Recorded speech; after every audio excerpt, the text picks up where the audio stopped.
Muy buenas noches, bienvenidos a 361 grados, la conversación con Luis Membreño.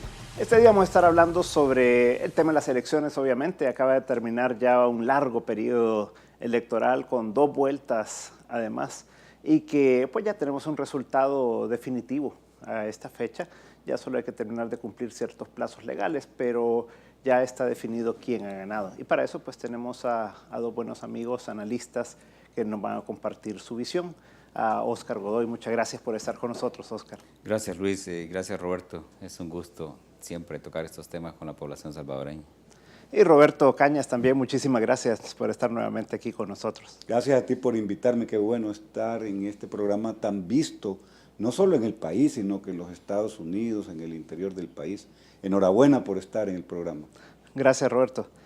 Óscar, si comenzamos contigo, ¿cuál es tu valoración? O sea, obviamente hemos venido platicando a través de todo este tiempo con todo el mundo, ¿verdad?, sobre esta situación y ya concluye. Entonces, ¿cuáles serían tus conclusiones ya ahora que podemos ver un resultado definitivo? Bueno, hemos visto lo álgido que ha sido toda esta campaña, ¿verdad? Y tan tediosa en algunos casos, pero muy dinámica.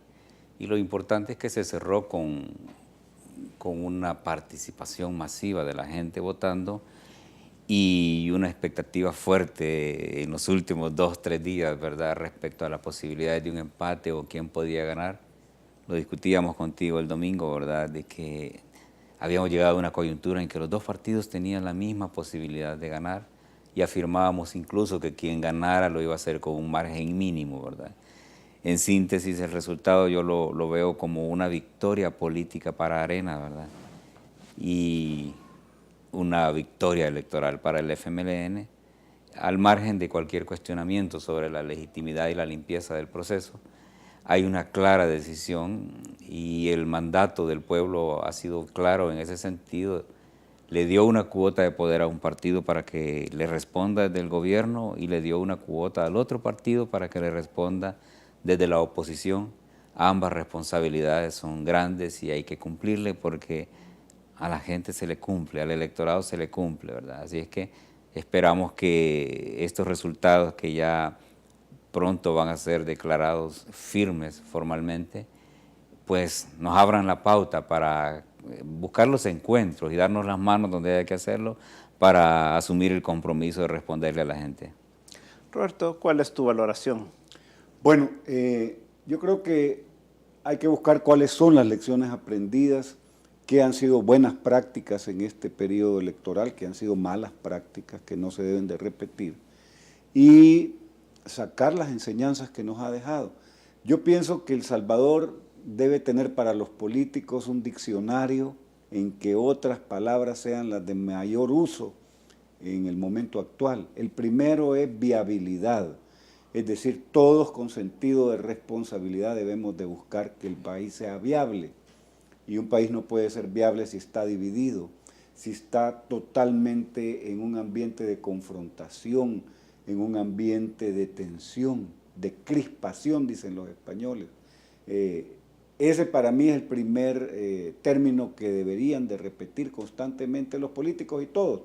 Vamos a hacer viable a El Salvador, que no es cosa fácil decirlo, por los extraordinarios desafíos que tiene nuestro querido país. Otra palabra es la reconciliación.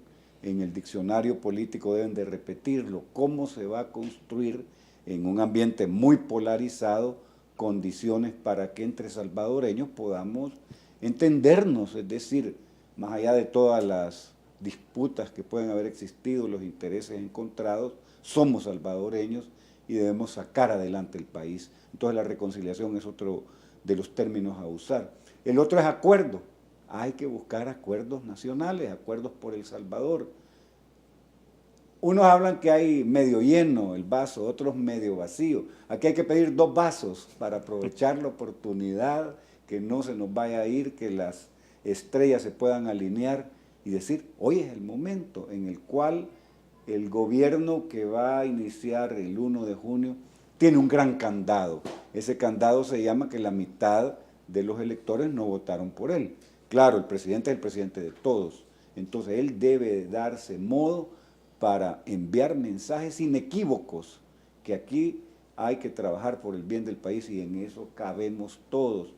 ¿Qué otro término en el lenguaje político que debemos de tener es confrontación? Ese hay que quitarlo del diccionario, es decir, confrontación, tensión. Y hay dos últimas cosas en el diccionario político que debemos de repetir. Una es Estado de Derecho, que significa cumplimiento de la ley y respeto a las normas de la convivencia social, porque la alternativa al no respeto de las leyes, de las normas del Estado de Derecho es el caos. Y la otra además es fortalecimiento de la institucionalidad del país. Vivimos en un país de instituciones débiles.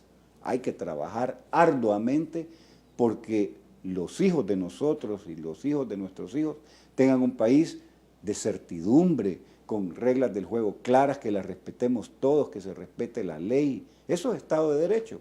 Y que podamos trabajar sin temor a que las instituciones no van a funcionar. Pero cuando tú aceptas reglas de juego, aceptas una institucionalidad, y si no te va bien, ya no la respetas, entonces ahí empieza todo a descarrilarse. ¿Qué te ha parecido a ti, Oscar, todo el proceso en sí? Hay críticas que se han hecho a una serie de falencias del Tribunal Supremo Electoral en particular, y esto tal vez, tratando de ir un paso más allá, debe de haber una reestructuración conforme a algo que ya se ha hablado largamente en el país sobre una división del Tribunal Supremo Electoral en una parte operativa electoral, llamémosle así, y una parte de juzgador. ¿Cuál es tu opinión a raíz de la experiencia que hemos vivido? Bueno, yo particularmente no estoy satisfecho con la institucionalidad a cargo de este proceso. Y no estoy satisfecho, pero además estoy triste porque es una institución vital para la construcción y la promoción de la democracia, pero es una institución que en esta ocasión fue manoseada, en términos así vulgares, si se permite el término. Manoseada porque fue prácticamente puesta al servicio de una fuerza política y en un arrebato claro del derecho de la oposición a ser representada y a ser tratada con justicia política y justicia electoral. No vamos a discutir el resultado porque el tribunal tiene la autoridad para declarar firme y para declarar electo al presidente que resultó en estas elecciones. Sin embargo, queda una mancha, queda una sombra que es de mal gusto, ¿verdad? Yo espero que el tiempo la diluya, ¿verdad? Pero que dejó mucho que desear respecto a la calidad en cuanto a ética política, en cuanto al manejo de la función pública en el tribunal. En una reunión en la que yo estaba ayer, me gustó como alguien decía, hay que felicitar al presidente del Tribunal Supremo Electoral porque logró el objetivo, ¿verdad?, de hacer que su partido ganara las elecciones en detrimento del derecho del otro. Eso hay que señalarlo en primer lugar, hay que criticarlo, hay que cuestionarlo, pero a la vez hay que hacer propuestas claras, ¿verdad? En primer lugar, de fortalecimiento de la institucionalidad. En segundo lugar, de iniciar o impulsar una reforma profunda del contenido normativo de los procesos electorales y también resaltar el tema de la eticidad que debe reclamarse a este tipo de entidades, porque son un árbitro y no un árbitro cualquiera, es el árbitro del futuro, de cómo se construye el futuro del país. En términos administrativos se puede decir que fue casi impecable el proceso, ¿verdad? Los tiempos, los procesos, los procedimientos, todo fue manejado adecuadamente. Pero en la parte de justicia electoral es donde estuvo la falla y esa es la parte que hay que señalar.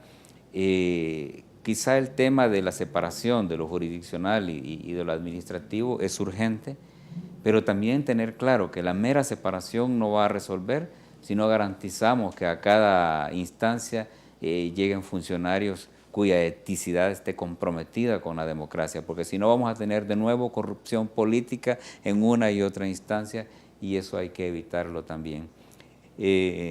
Son las cosas que a mí me dejan mal sabor, ¿verdad? Respeto el resultado, respeto lo que el tribunal diga, pero también tengo derecho a no sentirme satisfecho con el desempeño de un tribunal que fue poco elegante en poner al servicio de una fuerza política sus procedimientos y y su trabajo prácticamente.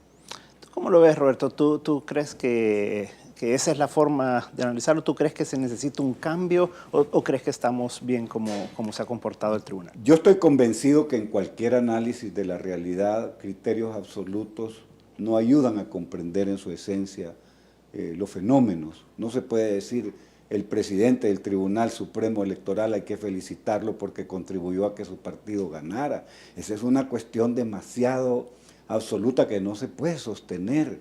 Es decir, en primer lugar porque el presidente magistrado del tribunal no es absoluto, él no decide todo y desde el más mínimo nivel de la votación siempre estuvieron participando 2 representantes de Arena, 2 representantes del FMLN, un representante de la Fiscalía, un representante de la Procuraduría para la Defensa de los Derechos Humanos. Entonces descalificar todo, eso es demasiado absoluto para mí, es inaceptable, no lo puedo admitir. Obviamente todos los procesos tienen aspectos en que hay buenas prácticas y hay malas prácticas. Y descalificarlo totalmente es descalificar toda la institucionalidad del tribunal. ¿Qué cosas hizo bien? Yo creo que la parte de la administración del proceso electoral, no conozco yo ningún observador internacional, ni la OEA, ni Naciones Unidas, ni observadores internacionales que en esa parte hayan tenido mayores dificultades. Otra discusión podemos hacer acerca de la parte de los spots televisivos y la forma en que reaccionó el tribunal. Pero eso es lo que decía Oscar, ¿verdad? Él decía... Sí, al final relativizó, pero hizo unas argumentaciones al principio que me sonaron bastante absolutas. Es decir, al final sí ya lo sentí más ponderado, más buscado a relativizar. Y en el tema de lo que viene adelante, yo creo que hay que hacer cambios profundos, y este es el momento. Número 1, hay que despartidizar al tribunal. Número 2, hay que regular el dinero privado para financiar campañas electorales. Todos sabemos que con amor se paga en términos de dinero privado que financia campañas. Nadie lo hace aquí por ser mecenas o benefactor a cambio de nada. ¿Y dineros públicos?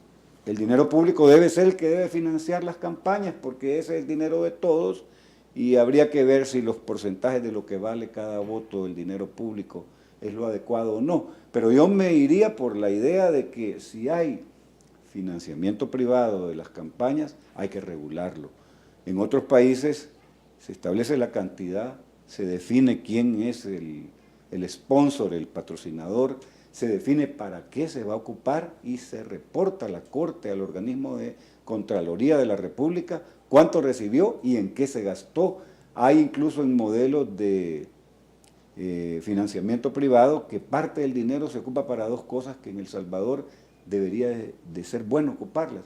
Uno, para que ese dinero privado no se derroche en campañas de publicidad, sino que se ocupe para hacer institutos de política pública, para que los partidos se conviertan realmente en ofertantes de una propuesta de gobierno sustentada en algo técnico. Y el otro, la formación de los activistas y militantes de los partidos. Entonces, hay dinero privado para financiar campañas, está bien, pero yo aspiraría que a futuro el nivel del debate entre los miembros de los partidos subiera, porque en El Salvador la descalificación es deporte nacional y el insulto cuando alguien no está de acuerdo con la posición del otro es muy común. Falta tolerancia política para respetar el pluralismo, la diversidad. Entonces yo te diría, Luis, mira, hay que hacer una reforma profunda y hay que aprovechar las oportunidades. Y esta es, no estamos a gusto cómo funcionó el tribunal, cambiémoslo, despartidicémoslo, hagamos una regulación seria del financiamiento privado de los partidos. Y número 3, la publicidad. No puede ser que sea el que tenga más recursos, el que compre más espacios y el que es bien relativo eso, porque tiene un efecto como en publicidad comercial de llegar a un punto de saturación. Tú puedes poner una gran cantidad de anuncios comerciales, pues a un punto en que los has puesto tanto que a nadie los logra asimilar ni decodificar. Entonces estamos en buen momento, esto hay que verlo con positividad.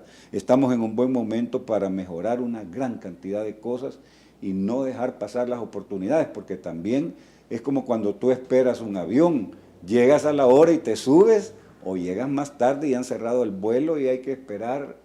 En este caso no son días, pueden ser años. Entonces, si nosotros nos ponemos en clave de buscar aprovechar las oportunidades y sacar de limón limonada, esto va a avanzar y ahí es responsabilidad de todos. Okay. Vamos a un corte comercial y en un momento seguimos conversando sobre los resultados electorales recientes en el país. En un momento estamos de nuevo con 361 grados.